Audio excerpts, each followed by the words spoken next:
وداعيا إلى الله بإذنه وسراجا منيرا. أما بعد فأعوذ بالله من الشيطان الرجيم. بسم الله الرحمن الرحيم. إن عدة الشهور عند الله 12 شهرا في كتاب الله يوم خلق السماوات والأرض منها 4 حرم. صدق الله العظيم. وعن أنس بن مالك رضي الله تعالى عنه قال: كان النبي صلى الله عليه وسلم إذا دخل رجب قال: اللهم بارك لنا في رجب وشعبان وبلغنا رمضان، أو كما قال عليه الصلاة والسلام. صلى الله على سيدنا ومولانا محمد وعلى آله وأصحابه وسلم. صلى الله على سيدنا ومولانا محمد وعلى آله وأصحابه وسلم. بلغ العلا بكماله كشف الدجى بجماله حسنت جميع خصاله. صلوا عليه وآله. لا إله إلا الله، لا إله إلا الله، لا إله إلا الله، لا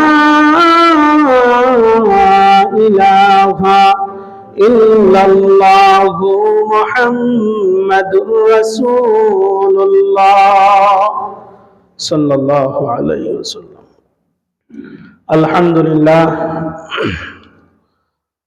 আল্লাহ পাক রব্বুল আলামিনের দরবারে অসংখ্য অগণিত শুকরিয়া, যেই মহান রব্বুল আলামিন আমাদেরকে রজব মাসের প্রথম জুমার নামাজ আদায় করার উপলক্ষে রব্বে কারীমের ঘরে এসে কিছু কথা বলার ও শোনার তৌফিক দান করেছেন। এজন্য আমরা হৃদয় উজাড় করে মন খুলে জোরে সুরে বলি আলহামদুলিল্লাহ। মুহতারাম হাজিরিন ইকরাম, আমি আপনাদের সামনে কোরআনুল কারীমের সূরাতুত তাওবার 36 নং আয়াতে কারিমা তেলাওয়াত করেছি। তারই সাথে সাথে হুজুরে পাক সাল্লাল্লাহু আলাইহি ওয়াসাল্লামের অসংখ্য অগণিত হাদিসের ভান্ডার থেকে ছোট্ট একটি হাদিস আমি আপনাদের সামনে পাঠ করেছি। আল্লাহ রাব্বুল আলামিন যদি আমাকে তৌফিক দান করেন, এই আয়াত ও হাদিসটুকু সামনে নিয়ে নির্ধারিত বিষয়ের উপর সংক্ষিপ্তভাবে আলোচনা করার চেষ্টা করব। ওমা তৌফিকি ইল্লা বিল্লাহ। আমার প্রিয় মুসল্লি ভাইরা, আমরা গত জুমায় জিকিরের গুরুত্ব ফজিলত সম্পর্কে আলোচনা শুনেছি। আজ জুমার দিন, রজব মাসের প্রথম জুমা। এই রজব মাসকে কেন্দ্র করে আমাদের সমাজের মধ্যে আমল বলে কিছু বেদাত চালু করে দিয়েছে, যেগুলো ভিত্তিহীন, যেগুলো করণীয় আমাদের জন্য, এগুলো আমরা বর্জন করে দিয়েছি।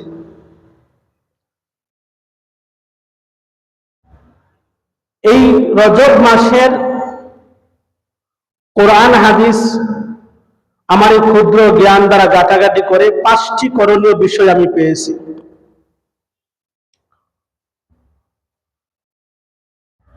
মুসনাদ আহমদের মধ্যে আসছে, শুআবুল ঈমান এই কিতাবের মধ্যে হাদিস আসছে, রাসূল আকরাম সাল্লাল্লাহু আলাইহি ওয়াসাল্লাম যখন রজব মাস ঢুকতেন, ইজা দাখালা রজব قال اللهم بارك لنا في رجب وشعبان وبلغنا رمضان।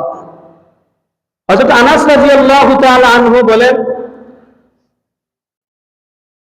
রাসূল করিম সাল্লাল্লাহু আলাইহি ওয়াসাল্লাম যখন রজব মাস ঢুকতেন তখন এই দোয়াটুকু পাঠ করতেন যে আল্লাহুম্মা বারিক লানা ফি রজব ওয়া শাবান ওয়া বাল্লিগনা রমাদান।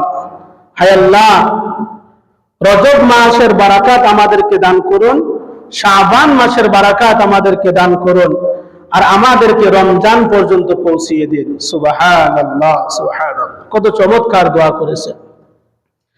এই রজব মাসের প্রথম করণীয় হলো দোয়া পড়া, বেশি বেশি করে এই দোয়াটুকু করা। দ্বিতীয় করণীয় হলো আল্লাহ রাব্বুল আলামিন কোরআনুল কারীমের সূরাতুত তাওবার 36 নং আয়াতে কারিমার মধ্যে আল্লাহ তাআলা বলেন, ইন্না ইদ্দাতাশ শুহুরি ইনদাল্লাহি 12 শাহরা ফি কিতাবিল্লাহ ইয়াওমা খালাকাস সামাওয়াতি ওয়াল আরদা মিনহা আরবাআতুন হুরুম। আল্লাহ রাব্বুল আলামিন এই আয়াতে কারিমার মধ্যে বলেন, যেদিন থেকে আকাশ মণ্ডলী সৃষ্টি করেছেন, জমিন সৃষ্টি করেছেন, ওই দিন থেকেই আল্লাহ তাআলার বিধানে, আল্লাহ তাআলার গণনা অনুযায়ী 12টি মাস আল্লাহ তাআলা নির্ধারিত করেছেন। সুবহানাল্লাহ, সুবহানাল্লাহ। আল্লাহ তাআলার বিধানে, আল্লাহ তাআলা গণনা অনুযায়ী কয়টি মাস ভাই? 12টি মাস আল্লাহ রাব্বুল আলামিন নির্ধারণ করে দিয়েছেন। তোর মধ্যে মিনহা আরবাআতুন হুরুম, 4টি মাসকে আল্লাহ রাব্বুল আলামিন সম্মানিত করেছেন। সুবহানাল্লাহ, সুবহানাল্লাহ। ওই 4টি মাস কোন কোন মাস? হাদিসের মধ্যে আসছে যুলকাদা, যুলহিজ্জা, মুহররম আর এই রজব মাস। এই 4টি মাসকে আল্লাহ রাব্বুল আলামিন সম্মানিত করেছেন। সুবহানাল্লাহ, সুবহানাল্লাহ। মুহতারাম হাজিরিন কিরাম, এই রজব মাসের দ্বিতীয় করণীয় হলো এই রজব মাসকে আমরা সম্মান করব, এই ধারণা আমাদের অন্তরের মধ্যে রাখবো। যেমন জমাতুল সানি আর রজব মাসের মধ্যে পার্থক্য কি? জমাতুল সানির চাইতে রজব মাস আরো সম্মানিত মাস। সুবহানাল্লাহ, সুবহানাল্লাহ। 2 নম্বর করণীয় হলো এই মাসের প্রতি আমাদের সম্মান প্রদর্শন আমরা করতে হবে, সম্মান জানাইতে হবে, আমাদের অন্তরে লালন করতে হবে যে এই মাসকে আল্লাহ রাব্বুল আলামিন সম্মানিত করেছেন। সুবহানাল্লাহ, সুবহানাল্লাহ। 3 নম্বর, অন্য মাসে আমরা তো নামাজ পড়ি, অনেকে নফল রোজা রাখেন, আইয়ামে বীজের রোজা, আরবি মাসের 13, 14, 15 এই 3 দিন রোজা রাখা রাসূল সাল্লাল্লাহু আলাইহি ওয়াসাল্লামের সুন্নাত। আইয়ামে বীজের রোজা বলা হয়। অনেকে নফল ইবাদত করেন, তাহাজ্জুদ করেন। অন্যান্য মাসে যেইভাবে আমরা ইবাদত করি, 5 ওয়াক্ত নামাজ আদায় করি, এই রজব মাসে বিশেষ করে ওই নামাজগুলোকে আরো গুরুত্ব সহকারে আমরা আদায় করব। সুবহানাল্লাহ, সুবহানাল্লাহ। যেমন অন্য মাসে ফজরের জামাতে আমাদের অনেক গাফলতি চলে আসে, অনেকে ফজরের নামাজই পড়েন না, ফজরের সালাত ছেড়ে দেন। কিন্তু এই রজব মাসে যেহেতু আল্লাহ রাব্বুল আলামিন এই মাসটাকে সম্মানিত মাস করেছেন, সম্মানিত মাস বলে ঘোষণা দিয়েছেন, তাই আমাদের সব অলসতা ছেড়ে, গাফলতি ছেড়ে আমরা পাবন্দির সাথে আরো গুরুত্ব সহকারে আমরা 5 ওয়াক্ত নামাজ আদায় করব। আল্লাহ রাব্বুল আলামিন যেন কবুল করেন, বলেন আমিন। কয়টা করণীয় পাইলাম ভাই? 3টা। 1 নম্বরে দোয়া পড়া। সুফিগণ তো 6 মাস আগ থেকে, রমজানের 6 মাস আগ থেকে দোয়া শুরু করতেন। রাসূল সাল্লাল্লাহু আলাইহি ওয়াসাল্লামের হাদিস থেকে জানা যায়, নবীজি রজব মাস ঢোকার পর থেকে নবীজি দোয়া শুরু করতেন। 2 নম্বর হলো এই রজব মাসের প্রতি সম্মান জানানো। 3য় নম্বর করণীয় হলো অন্য মাসে আমরা যে ইবাদত করব, অন্য মাসের তুলনায় এই রজব মাসের ইবাদতের মধ্যে আর অধিক পরিমাণে গুরুত্ব সহকারে আমরা আদায় করব। সুবহানাল্লাহ, সুবহানাল্লাহ। 4 নম্বর করণীয় হলো, দেখেন অন্য মাসে এমনিতেই গুনাহ করা অপরাধ। গুনাহের কাজ করা কি ভাই? অপরাধ। আল্লাহ রাব্বুল আলামিন বলেন, ফালা তাজলিমু ফীহিন্না আনফুসাকুম, তোমরা নিজেদের উপর জুলুম করো না, অত্যাচার করিও না। অন্য মাসে যেহেতু গুনাহ করা অপরাধ, এই রজব মাসে কেউ যদি গুনাহ করে তাহলে তার ডাবল অপরাধ হবে। কি হবে ভাই? কথা বলে কি হবে? ডাবল অপরাধ হবে। এর কারণ হইল, দেখেন দৃষ্টান্ত স্বরূপ বলি, কেউ যদি সিগারেট বিড়ি খায়, তার সিনিয়র যারা তাদের সামনে, তার বড় ভাই বড় বোন তাদের সামনে সিগারেট বিড়ি খায়, এটা তো এমনি একটা অপরাধ না সওয়াবের কাজ? কথা বলে কি? অপরাধ। এই সিগারেট বিড়ি যদি কেউ তার বাবার সামনে খায়, তার শ্বশুরের সামনে খায়, মসজিদের ইমাম সাহেবের সামনে খায়, তাহলে এটা কি সভ্যতা না অসভ্যতা? বলেন অসভ্যতা কিনা ভাই? এমনিতে এই সিগারেট বিড়ি খাওয়া এটি অপরাধ। আবার কেউ যদি সম্মানিত যারা মানুষ, তার বাবা শ্রদ্ধাভাজন, তার শ্বশুর শ্রদ্ধাভাজন, তার ইমাম সাহেব শ্রদ্ধাভাজন, তাদের সামনে যখন সিগারেট বিড়ি খায়, তখন এটা অসভ্যতা ছাড়া আর কিছুই হয় না ভাই। এটা কি অপরাধ ছোট না বড় হয়? এই অপরাধটা তখন ছোট না বড় হয়? বড় হয়ে যায়। ঠিক তদ্রুপ ভাবে আল্লাহ রাব্বুল আলামিনের গণনা অনুযায়ী 12টি মাস, আপনি 8 মাস অপরাধ করেছেন, এটা তো অপরাধী। আর আল্লাহ রাব্বুল আলামিন যেই মাসকে সম্মানিত করেছে, ওই মাসের মধ্যে যখন আপনি কোনো গুনাহের কাজ করবেন, তখন এটা ডবল অপরাধে পরিণত হয়ে যায়। আশা করি সহজে বুঝাইতে পেরেছি। কারণ এই মাসটা হলো সম্মানিত মাস। অন্যান্য মাসে গুনাহ করা অপরাধ, এই মাসে গুনাহ করা ডাবল অপরাধ। এই জন্য আমরা গুনাহের কাজ ছেড়ে দিব ভাই। আল্লাহ রাব্বুল আলামিন আমাদেরকে তৌফিক দান করেন, বলেন আমিন। কয়টি পাইলাম? 4টি। 5 নম্বর হলো এই রজব মাসের করণীয়। 5 নম্বর করণীয় হলো, আল্লাহ তাআলা বলেছেন যুদ্ধ বিদ্রোহী না করা। যদি কেউ আপনার উপর যুদ্ধ চাপিয়ে দেয়, তাহলে তার প্রতিহত করতে পারবেন। নিজের থেকে যুদ্ধ বিদ্রোহী করা নিষিদ্ধ। যেহেতু আমরা সৈনিক হইতে পারি নাই, আর যুদ্ধের পরিস্থিতি এখনো হয় নাই, তো মিনি যুদ্ধ যেটাকে বলা হয়, ঝগড়া জাতি, অন্যান্য মাসে তো আমরা করবই না। বিশেষভাবে এই 4টি মাসের মধ্যে সম্মানিত একটি মাস হলো রজব মাস। এই রজব মাসে আমরা ঝগড়া জাতি থেকে বিরত থাকব। পারবো তো ইনশাআল্লাহ? এই 5টি করণীয়। 1 নম্বর হলো দোয়া পড়া। 2 নম্বর এই মাসকে সম্মান জানানো, সম্মান প্রদর্শন করা। 3 নম্বর অন্যান্য মাসে যে ইবাদত আমরা করি, অন্য মাস থেকে এই মাসে ইবাদতের প্রতি আরো গুরুত্ব দেওয়া। 4 নম্বর গুনাহের কাজ ছেড়ে দেওয়া। 5 নম্বর যে আমরা ঝগড়া জাতি থেকে বিরত থাকতে যদি পারি, এই 5টি কর্মসূচি যদি আমরা পালন করতে পারি, তাহলে এই রজব মাসের উদ্দেশ্যে কোরআন হাদিসের মধ্যে যে উপদেশ দেওয়া হয়েছে, যে করণীয় কথা বলা হয়েছে, এগুলো আমরা ধারণা করতে পারি যে আমরা রজব মাসের হক আদায় করতে পেরেছি। সুবহানাল্লাহ, সুবহানাল্লাহ। এই 5টি করণীয় বিষয় আমরা মেনে চলবো। মুহতারাম হাজরিন কেরাম, অনেক কিছু উলামায়ে কেরাম মত পোষণ করেছেন যে 27-26 দিবাগত রাত্রিতে আপনার লাইলাতুল মিরাজ হয়েছে। এটা উলামায়ে কেরামের একটি মত, কিন্তু বিশুদ্ধ কোনো মত দ্বারা এই মাসে যে মিরাজ হয়েছে এটা পাওয়া যায় না। কথা বুঝতেছেন? বিশুদ্ধ মত দ্বারা এই রাত্রি যে সবে মিরাজ হয়েছে এটা পাওয়া যায় না। কেউ কেউ মত দিয়েছে রবিউল আউয়াল মাসে হয়েছে, আবার কেউ অন্য মাসের কথা বলেছে।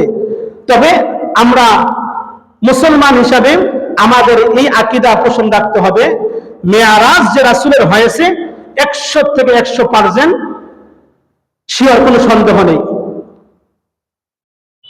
মিরাজ সম্পর্কে যদি কারো বিন্দু পরিমাণ দুর্বলতা থাকে, তার ইমানের মধ্যে ঘাটতি আসবে। রাসূলের মিরাজ হয়েছে এতে কোনো সন্দেহ নেই, কিন্তু কোন মাসে হয়েছে এই নিয়ে উলামায়ে কেরামদের মধ্যে দ্বিমত রয়েছে। মুকসুদুল মুমিনিন একটি বই পাওয়া যায়, এই বইয়ের মধ্যে ভিত্তিহীন কিছু আলোচনা করেছে, যেগুলো ভিত্তি পাওয়া যায় না। এজন্য ভাই, আমাদের যেগুলো করণীয় আছে এগুলো আমরা মেনে চলবো, আর যেগুলো বর্জনীয় এগুলো আমরা বর্জন করে চলবো। আপনার অন্যান্য মাসে যদি রোজা, নফল রোজা রাখার অভ্যস্ত আপনি থাকেন, এই মাসে আপনি রোজা রাখেন, কোনো অসুবিধা নেই। অন্য মাসে যদি আপনি নফল, আপনি তাহাজ্জুদের নামাজ পড়েন, এই মাসে আপনি পড়েন, 27 রাত্রি তো আপনি পড়েন, কোনো অসুবিধা নেই। কিন্তু লাইলাতুল মিরাজকে উদ্দেশ্য করে কেউ রোজা রাখে আর নফল ইবাদত করে, এগুলোর কোনো ভিত্তি আমি পাইনি ভাই। আপনারা যদি পেয়ে থাকেন আমল করবেন, আমাকেও জানাইবেন, আমি আমল করবো ইনশাআল্লাহ। কথা বুঝতেছেন? মুহতারাম হাজিরিন কেরাম, আল্লাহ রাব্বুল আলামিন সূরাতুল হাশরের 7 নং আয়াতে কারিমার মধ্যে বলেন, মা আতাকুমুর রাসূলু ফাখুযু ওয়া মা নাহাকুম আনহু ফান্তাহু। রাসূল সাল্লাল্লাহু আলাইহি ওয়াসাল্লাম যা নিয়ে এসেছেন তোমরা তা গ্রহণ করো, আর যা থেকে তোমাদেরকে বিরত রেখেছেন যা থেকে তোমাদেরকে নিষেধ করেছেন তা থেকে তোমরা বিরত থাকো। কোরআন হাদিস দ্বারা যা পেয়েছি আমরা এগুলির উপর আমল করব, যেগুলো পাই নাই অতিরিক্ত এগুলির উপর আমল করার প্রয়োজন নেই। মুহতারাম হাজরিন কেরাম, এজন্য ভাই, রজব মাস বরকতময় মাস, সম্মানিত মাস। এই মাসে আমরা বেশি বেশি করে ইবাদত বন্দেগী করব। অন্যান্য মাসের তুলনায় এই মাসের ইবাদতের মধ্যে আমরা বেশি গুরুত্ব দিব, বেশি বেশি ইস্তেগফার পাঠ করব। বান্দা, ইস্তেগফারের মানে হলো বান্দা তার মুনিবের কাছে ক্ষমা চাওয়া, প্রার্থনা করা। যখন বান্দা তার মুনিবের কাছে ক্ষমা চায়, প্রার্থনা করে, তখন তার মুনিব তার উপর সন্তুষ্ট হয়ে, রাজি হয়ে অফুরন্ত নিয়ামত, অফুরন্ত রহমত তার উপর বর্ষণ করতে থাকে। সুবহানাল্লাহ, সুবহানাল্লাহ। এজন্য ভাই, আমাদের এখানে এমন কেউ তো নেই যার জানা অজানা যে গুনাহ হয় নাই। এমন কেউ আছেন? সকলেই আমাদের কম বেশ কিছু না কিছু গুনাহ হয়েই থাকে। এজন্য আল্লাহ রাব্বুল আলামিন আমাদেরকে চোখ দিয়েছেন, হাত দিয়েছেন, কান দিয়েছেন, পা দিয়েছেন, সব কিছু দিয়েছেন। এগুলোকে আমরা হেফাজত করতে পারতেছি না ভাই। এখনো মিথ্যা কথা আমরা ছাড়তে পারি নাই। চোখের হেফাজত আমরা করতে পারি নাই, কানের হেফাজত করতে পারি নাই, আমাদের পায়ের হেফাজত করতে পারি নাই, আমাদের হাতের হেফাজত করতে পারি নাই। আমাদের হাত দ্বারা, আমাদের কান দ্বারা, আমাদের চোখ দ্বারা, আমাদের পা দ্বারা দৈনন্দিন কত গুনাহ হয়ে যাচ্ছে, কিন্তু ভাই আমরা ইস্তেগফার করতে পারি না। এত পুরা কপাল আমাদের। অথচ রাসূল করিম সাল্লাল্লাহু আলাইহি ওয়াসাল্লামের আগে পিছে সমস্ত গুনাহ আল্লাহ ক্ষমা করে দিয়েছেন। লিয়াগফির লাকাল্লাহু মা তাকাদ্দামা মিন যামবিকা ওয়া মা তাআখার। রাসূলের আগে পিছনে সমস্ত গুনাহ আল্লাহ ক্ষমা করে দিয়েছেন। অথচ আল্লাহ রাসূল সাল্লাল্লাহু আলাইহি ওয়াসাল্লাম দৈনন্দিন 70 বারের অধিক নবীজি ইস্তেগফার পাঠ করতেন। সুবহানাল্লাহ, সুবহানাল্লাহ। এই ইস্তেগফার শুধু গুনাহ মাফ করানোর জন্যই পাঠ করা হয় না। যেই বান্দা ইস্তেগফার পাঠ করবে আল্লাহ তো তার গুনাহ মাফ করবেনই, তার সম্মান, তার ইজ্জত, তার মর্যাদা আরো বৃদ্ধি করে দেয়। বলুন না সুবহানাল্লাহ, সুবহানাল্লাহ। এজন্য আমার প্রিয় ভাইরা, আমরা ইস্তেগফার করব, পাঠ করব, আমাদের গুনাহের কারণে আল্লাহ তাআলার কাছে প্রার্থনা করব, পাশাপাশি আমরা ইখলাসিয়ত নিয়ে একনিষ্ঠভাবে আল্লাহর ইবাদত করব। যেই আমলই করি না কেন আল্লাহর রাজি সন্তুষ্টির জন্য আমরা করব। পারবো তো ইনশাআল্লাহ?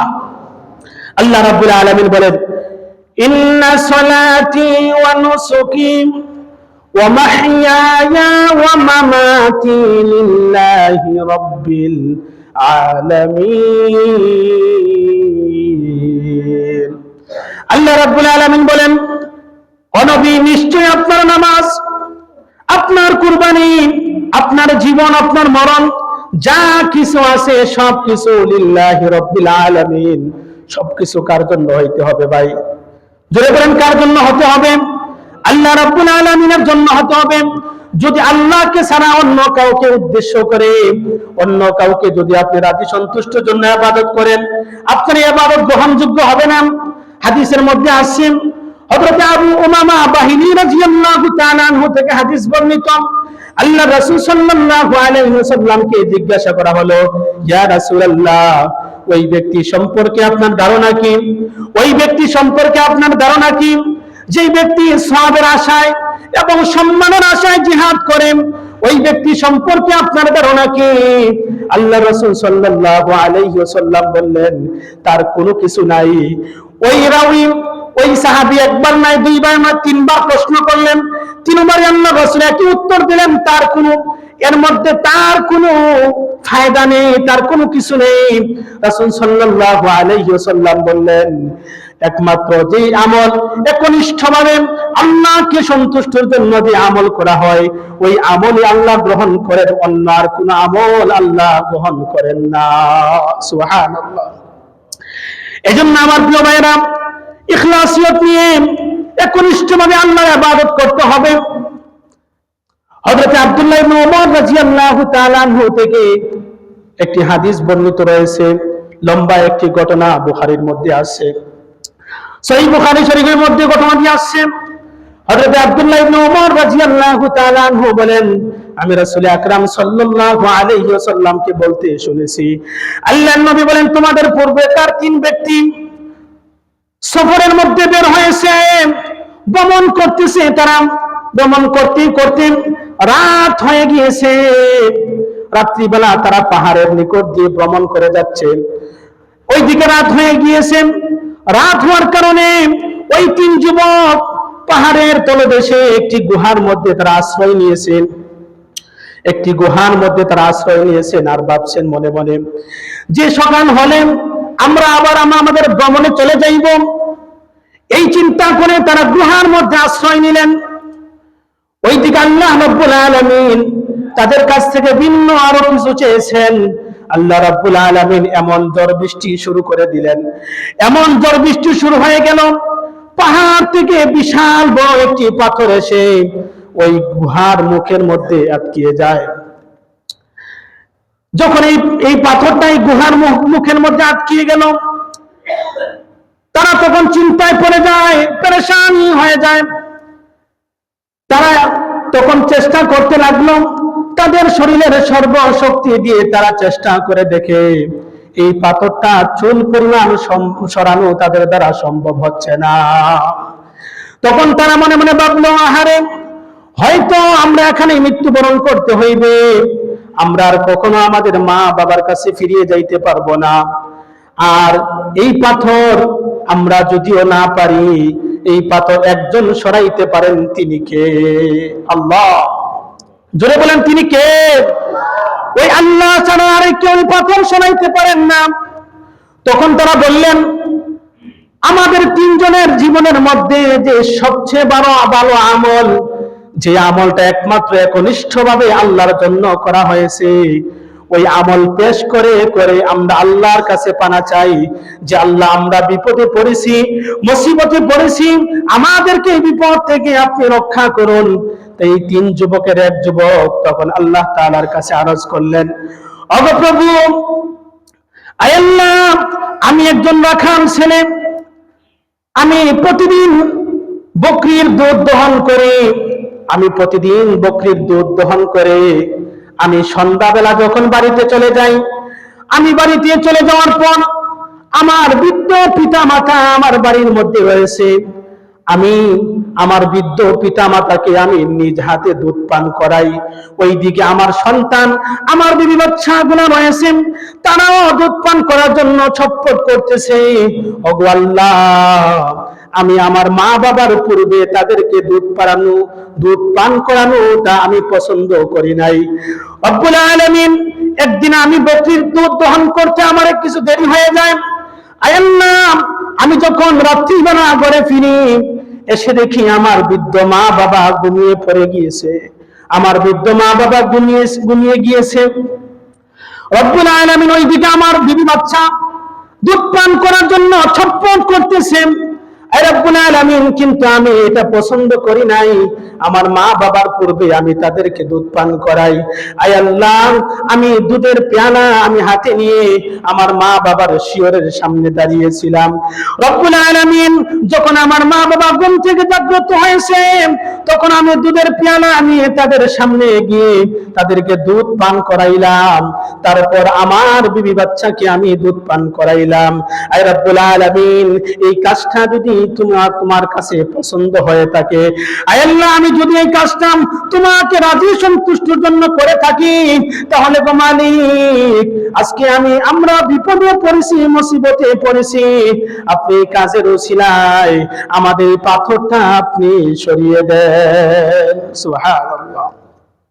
আল্লাহ রাব্বুল আলামিন, আল্লাহ রাসূল বলেন, ও সাহাবীরা, এই যুবকের দোয়া আল্লাহ কবুল করে নিলেন, পাথরটা কিছু সরাইয়া দিলেন, কিছু আলো বাহির থেকে ভিতরে আসলো, কিন্তু বাহির হইবার কোন রাস্তা হয় না এখনো।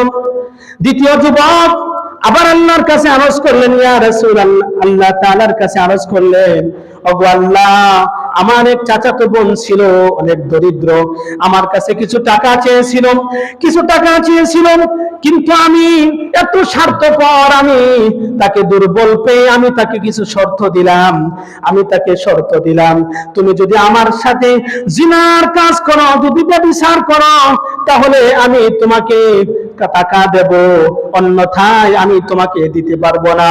আমার এই দুর্বল চাচাতো বোন আমার প্রস্তাবে রাজি হয়ে গেলেন, তাকে আমি কিছু টাকা দিয়ে দিলাম। আয় রব্বুল আলামিন, সে তার টাকা ব্যয় করে যখন আমার কাছে ফিরে আসলো জিনার কাজে লিপ্ত হওয়ার জন্য, আমি যখন তার সঙ্গে গেলাম জিনার কাজ করার জন্য, আমার চাচাতো বোন ডাক দিয়ে বলল, ও আমার ভাই, তুমি আল্লাহকে ভয় করো, গুনার কাজে তুমি লিপ্ত হয়ো না। রব্বুল আলামিন, আমি ওই কঠিন মুহূর্ত থেকে আমি ফিরে এসেছি, গুনাহের কাজে আমি লিপ্ত হই নাই। রব্বুল আলামিন, এই কাজটা যদি আপনার পছন্দ হয়ে থাকে, তাহলে এই কাজের ওসিলায় আপনি আমাদেরকে মুসিবত থেকে আপনি উদ্ধার করে দেন। সুবহানাল্লাহ। আল্লাহ রাব্বুল আলামিন আরেকটু পাথরটা সরিয়ে দিলেন। এবার তৃতীয় যুবক আরজ করলেন, ওগো আল্লাহ রাব্বুল আলামিন, আমি একদিন একজন কর্মচারী নিয়েছিলাম, আমি একটা শ্রমিক নিয়েছিলাম কাজ করার জন্য। সে সারাদিন শ্রমিকের কাজ করলো, শ্রমিকের কাজ করার পর সন্ধ্যাবেলা তার পারিশ্রমিক না নিয়ে সে চলে গেল। আমি অনেক অপেক্ষা করেছিলাম তার জন্য, যে তার পারিশ্রমিক তাকে আমি সমঝিয়ে দিব। অপেক্ষা করতে করতে সে আর আসে নাই। আর আমি আল্লাহ তার এই পারিশ্রমিকের টাকাটুকু রেখে দেওয়াটা আমি পছন্দ করি নাই। আমি তার এই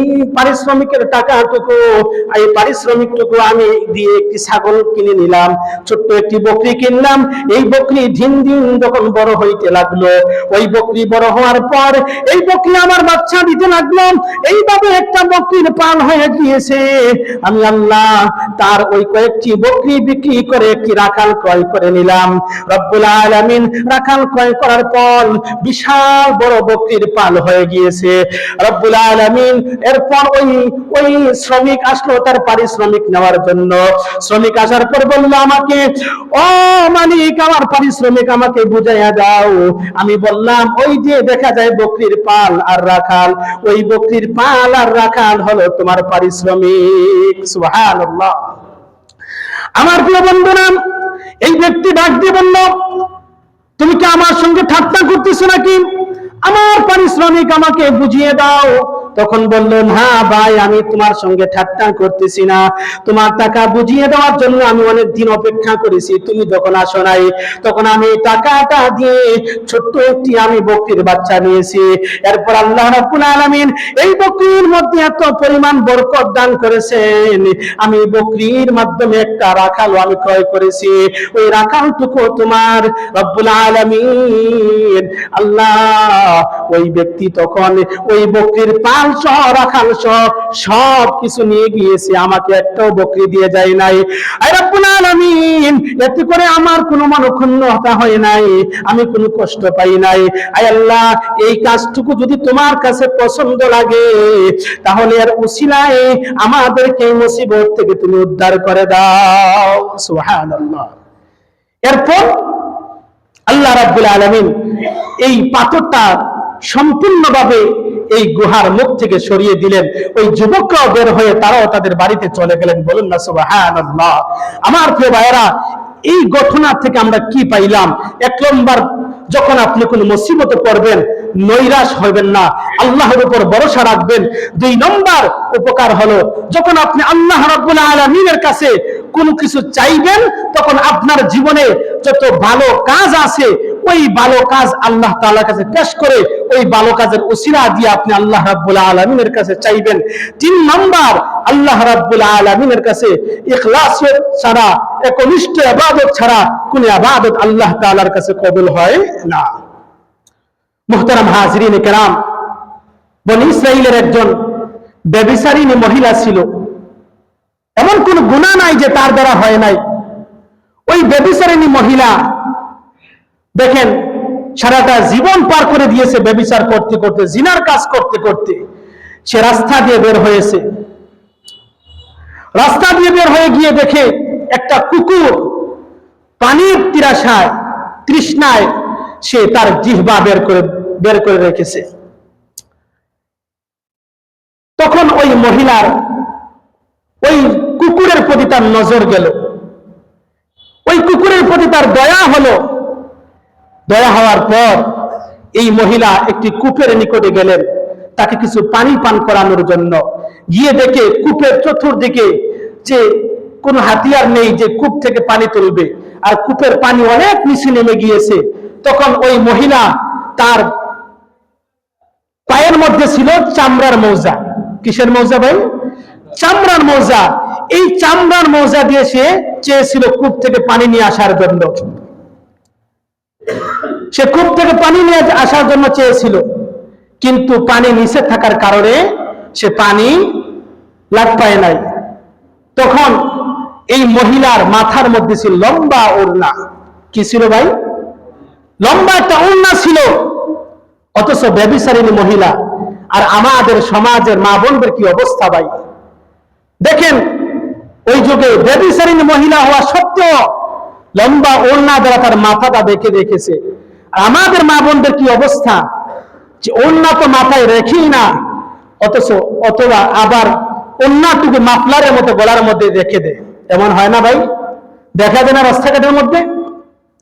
বড় ভাইও নিষেধ দেয় না, বাবাও নিষেধ দেয় না, দিবে কিভাবে? সেও তো ওই টাইপের। এজন্য মা বোন যারা আছেন, আপনারা শরীয়তের পর্দা মেনে আপনারা চলবেন। আপনাদের সম্মান, আপনার ইজ্জত পর্দার ভিতরে, পর্দার বাহিরে নয়। যাই হোক, ওই দিকে আজকে আমার আলোচনা নয় ভাই। ওই মহিলা তখন তার ওড়নার এক মাথা দিয়ে তার চামড়ার মৌজা বাঁধছে, বেঁধে আরেক মাথা ধরে কূপের মধ্যে ছাড়লেন। ছেড়ে কূপ থেকে পানি তুলে ওই কুকুরকে পান করালেন। আল্লাহ রাসূল বলেন, ও সাহাবীরা, গায়বী আওয়াজ তখন এসেছিল যে, ও আল্লাহর বান্দি, তুমি সারাটা জীবন পার করেছো গুনাহ করে, তুমি আজকে এই কুকুরকে পানি পান করানোর কারণে আল্লাহ তাআলার কাছে এটা পছন্দ হয়ে গিয়েছে। আর আল্লাহ তাআলার পছন্দ হওয়ার কারণে তোমার পিছনের সমস্ত গুনাহ আল্লাহ ক্ষমা করে দিয়েছেন। সুবহানাল্লাহ, সুবহানাল্লাহ। আল্লাহ রাব্বুল আলামিন কত দয়াময়, কত দয়াময়। মা বাবা তো আমাদের প্রতি দয়া করে 1% আরো কম। কিন্তু রব্বুল আলামিনের কাছে 99% দয়া রেখে দিয়েছেন। বলেন না সুবহানাল্লাহ, সুবহানাল্লাহ। মুহতারাম হাজিরিন কিরাম, আপনার মা বাবা আপনাকে মহব্বত করে, দয়া করে, মায়া করে, আর আপনি বালেগ হওয়ার পর থেকে নিয়ে 70 বছর 80 বছর প্রতিদিন একটা দুইটা গুনাহ হইতে হইতে পাহাড় পরিমাণ গুনাহ হয়ে গিয়েছে। আপনি যদি একদিন একটা মুহূর্তে যদি আপনি খালিস দিলে আপনার গুনাহের কথা মনে করে এগুলোকে আপনি বিসর্জন দিয়ে আপনি যদি খালিস দিলে তওবা করেন, আপনি তওবা করতে দেরি হবে, আপনার 70 বছরের গুনাহ আল্লাহ ক্ষমা করতে দেরি করবেন না। সুবহানাল্লাহ, সুবহানাল্লাহ। এজন্য আমার প্রিয় ভাইরা, আমরা বেশি বেশি করে ইবাদত করব, আর ইবাদতের মধ্যে যেন ইখলাসিয়ত থাকে, একনিষ্ঠ থাকে। পারবো তো ইনশাআল্লাহ? হাদিসের মধ্যে আছে, রাসূল সাল্লাল্লাহু আলাইহি ওয়াসাল্লাম বলেন, আল্লাহ তাআলার যে বান্দা একনিষ্ঠভাবে লা ইলাহা ইল্লাল্লাহ পড়বে, আসমানের দরজা সমূহ তার জন্য খুলে দেওয়া হয়। সুবহানাল্লাহ, সুবহানাল্লাহ। আর এই কালেমা আরশ পর্যন্ত পৌঁছে যায়। সুবহানাল্লাহ, সুবহানাল্লাহ। এজন্য মুহতারাম হাজিরিন কিরাম, আমরা যেই ইবাদতই করব না কেন একনিষ্ঠভাবে আল্লাহকে সন্তুষ্টির জন্য করব। পারবো তো ইনশাআল্লাহ? এই রজব মাস উপলক্ষ উদ্দেশ্য করে আমরা কোনো বেদাত কোনো কাজ করব না। কোরআন হাদিস ভিত্তিক যে করণীয় আছে এগুলো আমরা করব, যেগুলো বর্জনীয় এগুলো আমরা পরিত্যাগ করব। আল্লাহ রাব্বুল আলামিন আমাদের সকলকে যেন তৌফিক দান করেন। সকলে বলেন আমিন, সুম্মা আমিন। ওয়া আখিরু দাওয়ানা আলহামদুলিল্লাহি রাব্বিল আলামিন। যারা সুন্নাত পড়েন